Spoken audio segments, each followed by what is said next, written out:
उत्तर प्रदेश सहित 5 राज्यों में विधानसभा चुनाव हो रहे हैं। यह तो आप सभी जानते हैं। आज 3 मार्च को उत्तर प्रदेश में 6वें चरण की वोटिंग भी चल रही है। सत्ताधारी पार्टियों सहित तमाम राजनीतिक पार्टियां अपने अपने वोटरों को लुभाने के लिए तमाम तरह के हथकंडे अपना रही हैं और अब तक अपनाती आई हैं। लेकिन सावधान हो जाइए, यह राजनीतिक पार्टियां जितना अधिक चुपड़ी बातें करती हैं और चुनाव के वक्त लोक लुभावनी बातें जनता के सामने रखती हैं, चुनाव परिणामों के बाद क्या होता है यह बात भी आप अच्छे से जान लीजिए। आपको याद होगा कि 2014 के लोकसभा चुनाव में महंगाई का मुद्दा बनाकर बीजेपी केंद्र की सत्ता में काबिज हुई। चुनाव परिणामों के बाद एक बार फिर आपकी जेब पर डांका पड़ने वाला है। पूरा मामला क्या है, आइए जानते हैं। दरअसल एक हिंदी अखबार ने फैक्ट के साथ एक खबर प्रकाशित की है, जिसमें पिछले 2 चुनावों का हवाला देते हुए बताया गया है कि विभिन्न चुनावों की घोषणा से लेकर चुनाव परिणाम तक पेट्रोल डीजल की कीमत में वृद्धि नहीं हुई है। पिछले चुनावों के परिणाम आने के बाद लगातार तेजी से पेट्रोल डीजल की कीमत में वृद्धि हुई है।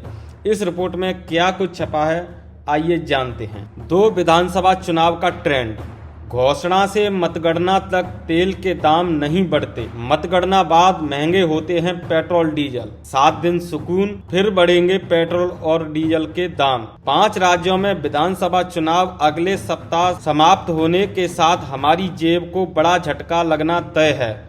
पेट्रोल डीजल की कीमतों व चुनावी मोहलत का ट्रेंड बताता है कि 10 मार्च को मतगणना के साथ ही तेल के दाम में जोरदार उछाल तय है। विश्लेषण यह भी कहता है कि दामों में बढ़ोतरी एक बार फिर न होकर रोज थोड़ी थोड़ी होगी, जो कुल 15 रुपए तक या उससे भी ज्यादा हो सकती है। Petroleum planning and analysis cell के मुताबिक भारतीय बास्केट के कच्चे तेल के दाम 1 मार्च को $102 प्रति बैरल से अधिक हो गए। वहीं इस रिपोर्ट में आंकड़े जारी करते हुए आगे लिखा है कि बिहार चुनाव में 25 सितंबर 2020 को चुनाव की घोषणा हुई।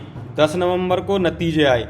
25 सितंबर से 19 नवंबर तक पेट्रोल डीजल के दाम स्थिर रहे, जबकि इस दौरान क्रूड $41.35 से बढ़कर $43.34 प्रति बैरल हो गया था। वहीं 20 नवंबर से दाम बढ़ना शुरू हो गए थे और अगले 18 दिन में 15 बार दाम बढ़ाए गए। वहीं बंगाल चुनाव की बात करें तो बंगाल चुनाव के बाद जब बंगाल चुनाव की घोषणा हुई थी, यानी कि 26 फरवरी 2021 को चुनाव की घोषणा, 2 मई को नतीजे, 28 फरवरी से 3 मई तक दाम पेट्रोल डीजल के दाम स्थिर रहे, जबकि इस दौरान क्रूड $61.22 से बढ़कर $64.73 प्रति बैरल हो चुका था। लेकिन इसके बाद 4 मई से दाम बढ़ना लगातार शुरू हुए और अगले 75 दिन में 41 बार कीमतें बढ़ी। उत्तर प्रदेश चुनाव की बात करें तो 8 जनवरी 2022 को चुनाव की घोषणा हुई है।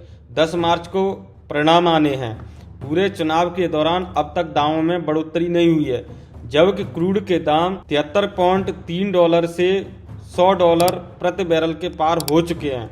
अनुमान है कि टैक्स में कमी नहीं की तो इस बार दाम 15 रुपए प्रति लीटर तक बढ़ जाएंगे। इसके अलावा एक और फैक्ट इस रिपोर्ट में बताया गया है।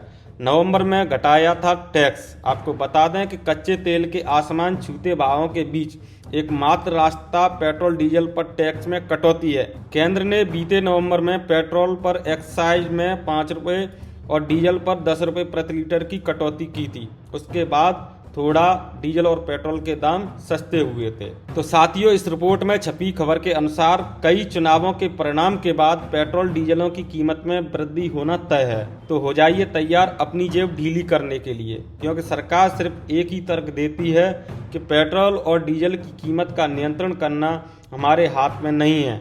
लेकिन सवाल यहाँ यह उठता है कि अगर पेट्रोल डीजल की कीमत का नियंत्रण सरकार के हाथ में नहीं है, तो विभिन्न प्रदेशों में हो रहे चुनावों के दौरान कीमत स्थिर कैसे हो जाती है? क्या देश की जनता को गुमराह करने का एक सोचा समझा षड्यंत्र है? अपना सुझाव कमेंट बॉक्स में जरूर दें और इस वीडियो को ज़्यादा से ज़्यादा अपने दोस्तों में शेयर करें। ब्यूरो रिपोर्ट, समृद्ध भारत, दिल्ली।